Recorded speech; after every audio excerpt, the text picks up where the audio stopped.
Hi, Mike Janung here. Welcome to day 30 of 30 Days of Prayer. And I want to thank you for joining me on this journey. And we're going to come full circle today. On day 1, we looked at seeking God's face. 2 Chronicles 7:14 says, if my people are called by my name, humble themselves and seek my face and pray and turn from their wicked ways, then I will heal their land. So it began with seeking his face. All through this last month, we've been weaving into it, going after God hard, fervent prayer, going after Him with everything we have, letting Him have our heart, letting Him heal us, letting Him convict us, going after Him to change our government, to change sectors of society. And so there's 2 challenges today for you, and one is to make seeking God your way of life from now on. Seeking God is not something you do 2 minutes in the morning and then you're done for the rest of the day. It's something that should be woven into all of your day, praying without ceasing. But seeking God is a mentality. It's making Him the main focus of your life, going after Him hard, continuing with, God, I want to know you, I love you, I need you, I'm broken, you see my flesh. God, cleanse me of my sin.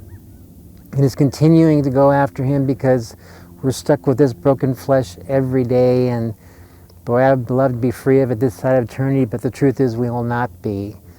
So it's so important that we keep going after Him. And so the big challenge I want to leave you with today is to do as Jesus did. He would wake up early in the morning in prayer. He would spend a whole night in prayer. He trained for ministry with 40 days alone in the desert. So I want to challenge you to go away for 1 or 2 or even 3 days alone with the Lord.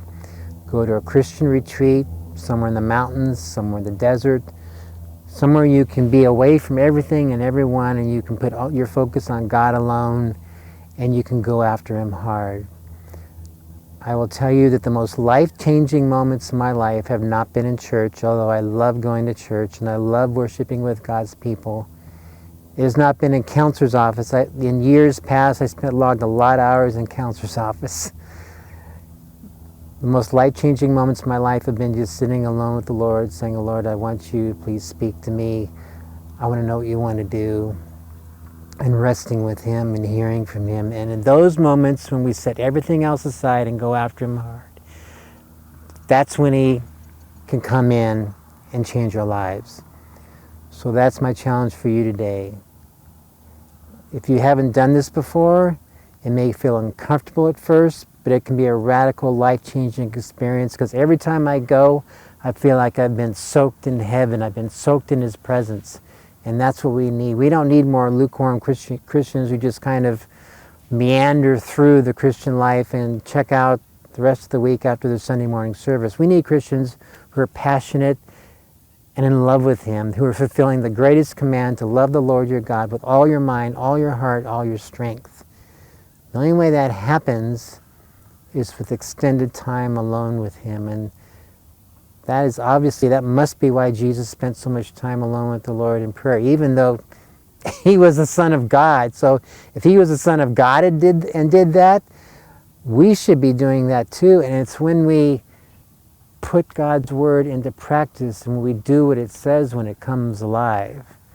We have to move from studying the book to doing what it says, and that's when the Christian life becomes an adventure. So today I'm challenging you to now take your adventure to the next level. Get alone somewhere with Him, somewhere like this in the desert, or wherever that might be. When I lived in Colorado, we had a mountain retreat I used to go to. I really hope that this time has been a time of you drawing near to Him, and that you have a hunger for Him, and you will keep feeding that hunger for the rest of your life. Thank you.